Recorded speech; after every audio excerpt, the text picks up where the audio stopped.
Boy, Mr. Cartoonist, you hit the nail on the head with this one here. Your drawings definitely never ceases to amaze me. R.I.P. to the crime victims, R.I.P. to the road crash victims, which we have seen way too many similar type of road fatalities where people just drive fast, excessively fast, for no apparent reason. It seems as if these nowadays drivers equate fast driving with good driving, and it's absolutely not so. Now we have a new issue. Well, not so new, but we have a surge in this issue in the past couple of months. Now we have a whole RIP for the people them. We are take them on 3 pints. Boy, may I tell them my peeps, the thing rough. On the spot news media, we got the latest news. We don't care about the views, we just representing right. Put local news internationally every night. On the spot, wave that Jamaican flag from left to right. Let's get it right, y'all know the type. We ain't dealing with the hype, we make it take flight. Yeah, man, my viewers and subscribers, what go on. A blessed and wonderful Sunday evening to each and every person out there tuning into On The Spot News Media. No, my peeps, I don't know how we do it over on this side. So I just hope that you, the regular ones and ones them out there in our streets, I don't know, happy Red Rice and Rooster Day, definitely for all of who had them red rice and rooster or whatsoever meat kind was the choice of the day. And I do hope that the regular ones and ones them who traverse to church today, remember that On The Spot News Media as loyal viewers and subscribers in your immediate prayers. Because always, I definitely know Jamaica run right and now, so you know for sure. So we need that now more than ever.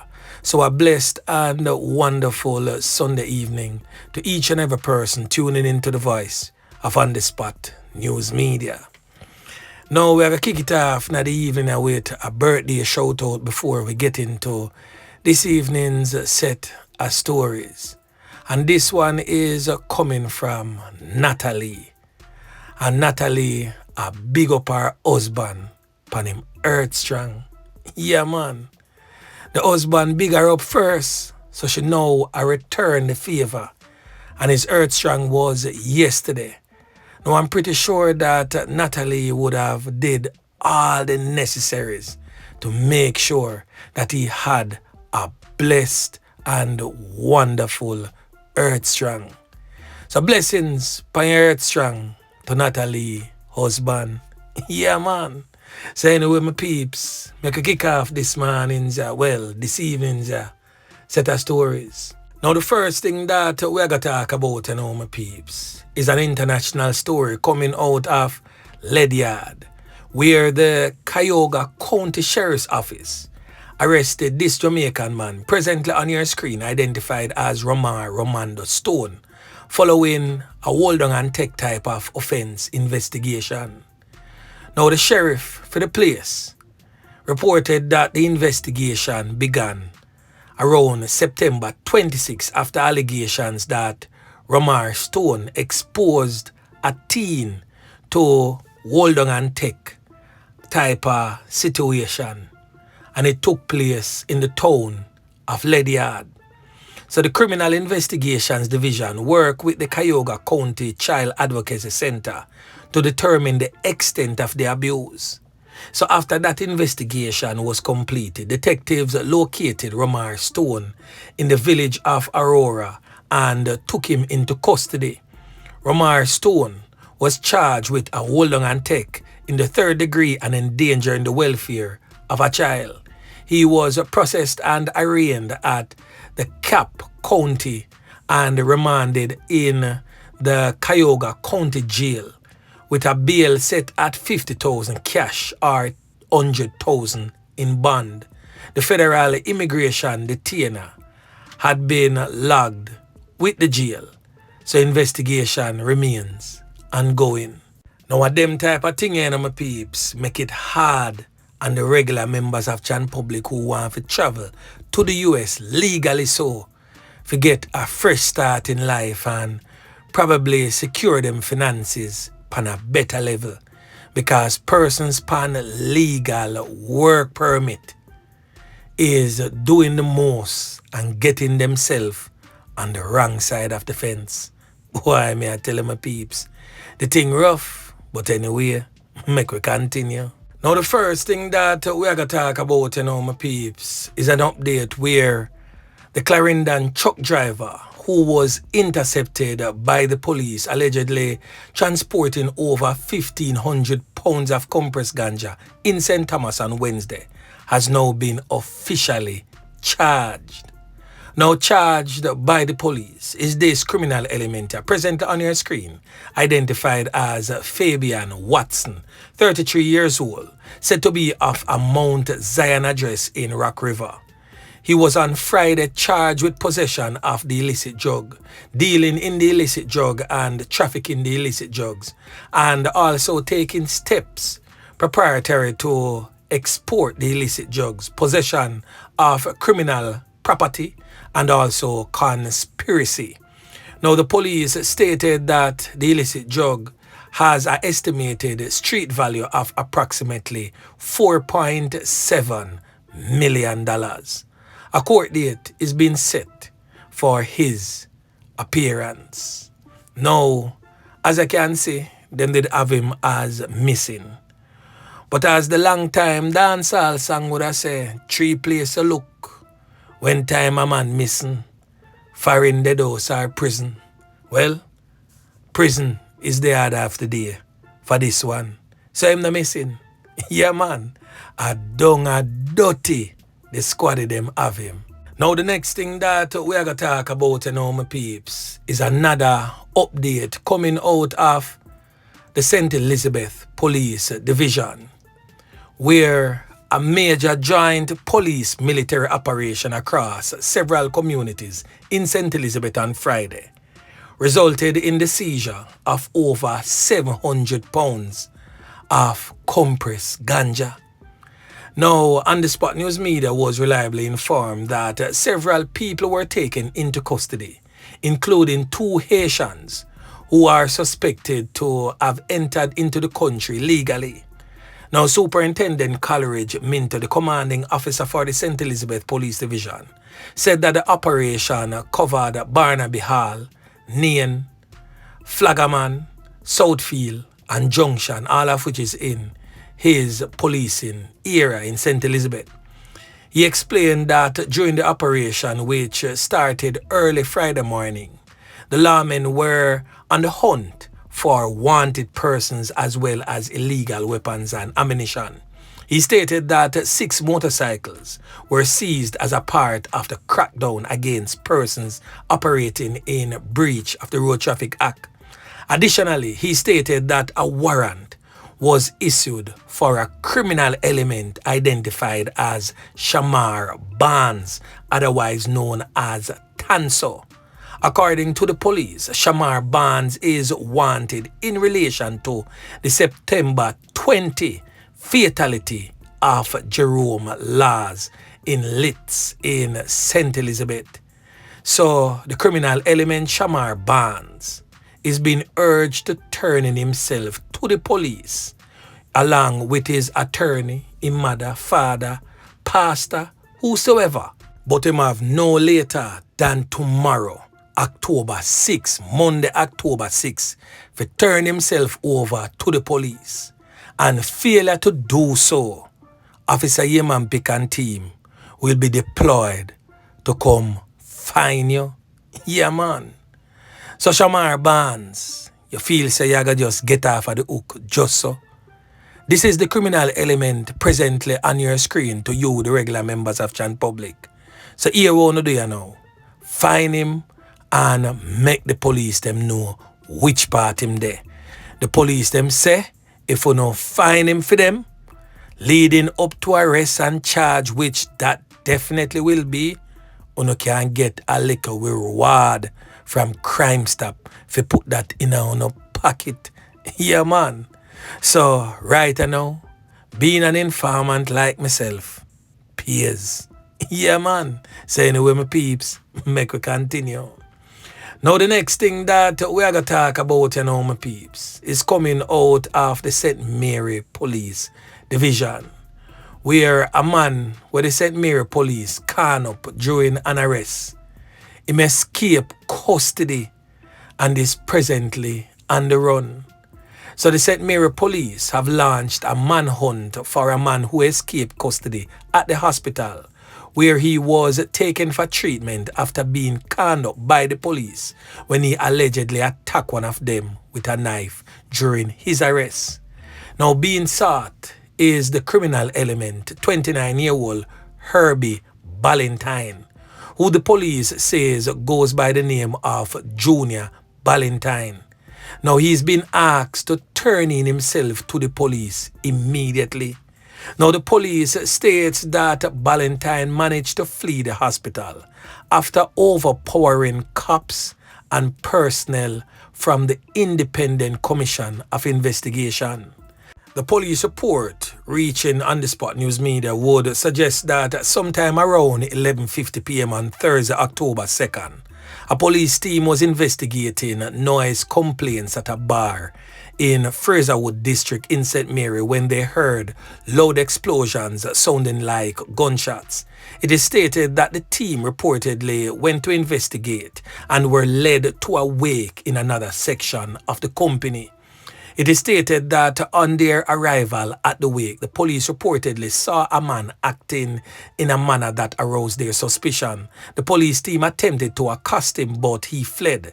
The police stated that they subsequently inquired about his whereabouts and saw Ballantyne emerging as the suspect who fled the wake. The police team conducted an operation at a house in the community in a bid to further their investigations. According to the police, Ballantyne attacked a member of the police team with a knife and get conned up.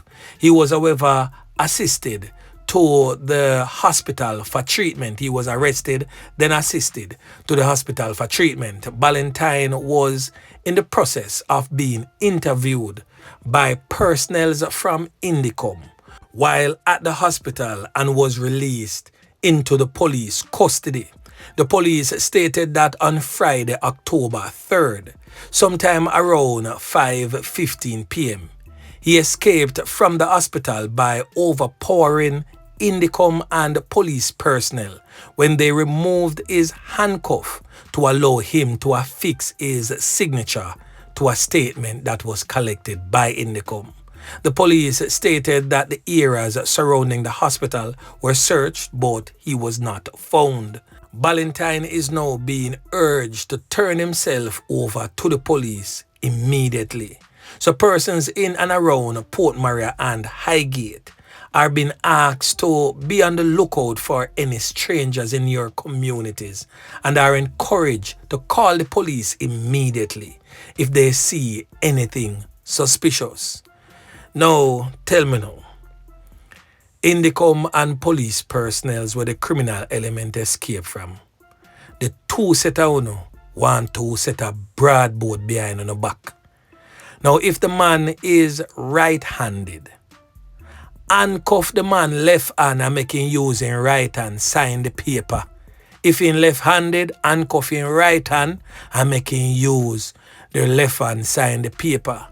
And if you don't have any difficulty, let's just say one I'm an injury and are the one where good him have to use and sign. Cuff him pan him foot. Or him for just handcuff. Just so. Why me I tell you. You nah use on the brain, you know. But I guess Indicom now see that criminal are criminal for real. And you can't trust criminal none at all.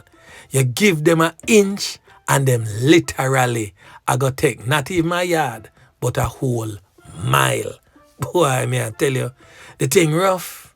Now the next thing that we're going to talk about, you know, my peeps, is coming out of the St. Catherine Police Division, where a 76-year-old man was found lifeless at his home, but The police, them a say, boy, them feel say him take fame own 3 pints, but at age 76, after you live through so much, you take your own 3 pints? No, my peeps, that rough. Now, the Point Hill police in St. Catherine are investigating the loss of life of an elderly man whose lifeless body was found hanging on the veranda of his home in Grass Piece in Brownsall district. The deceased has since been identified as 76-year-old Arthur Thompson. The police stated that the matter is being treated as a case of him taking him own 3 pints.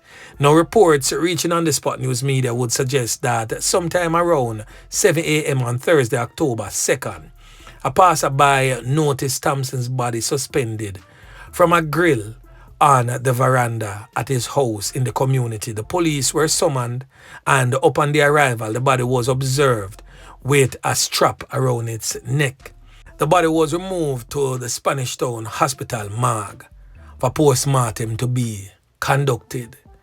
Now, I'm pretty sure that the police, them naga just left that one just so, because I could have smaddy, string him up and left him the same way. So just do the necessaries there, police, and see if we can really find out if the old man take him on 3 pints or somebody set it so. Boy, may I tell you, it rough. Now, the next thing that we are going to talk about, my peeps, is coming out of the St. James Police Division, where the St. James Police have charged 27-year-old Norman Burton, said to be a delivery man from Bob Allen Drive in Swallowfield, Kingston 5 and 2nd Avenue in Montego Hills, St. James. He has been charged with robbery with aggravation in relation to an incident that occurred at an establishment in the parish on August 26. Now, reports from the Barnett Street Police would suggest that Burton, armed with a firearm and accompanied by another man, allegedly went to a restaurant along Jimmy Cliff Boulevard in St. James, where they robbed the cashier of around 130,000 Jamaican dollars in cash before fleeing the area on foot. A report was made to the police and an investigation was launched. The criminal element Burton subsequently was arrested in Norwood, St. James on Friday, October 3rd. He was formally charged after he gave a caution statement in the presence of his attorney. Now, his court date has not been finalized, but one most definitely will be. His accomplice is being asked to turn in himself to the nearest police station. And as always, failure to do so, Officer Yeman Pick and team will be deployed to come and get you. Yeah, man. Now, the last thing that we are going to talk about. Big news in the ears and on the lips, and even the eyes of each and every one, yard and abroad, where the body of this missing woman was found in a suitcase on Saturday in the Savannah Lamar area. Now, it was reported that the body was found in a gully within the community of the area known as Gully Banks. She's also from that particular community. Now, videos circulating all over social media shows this.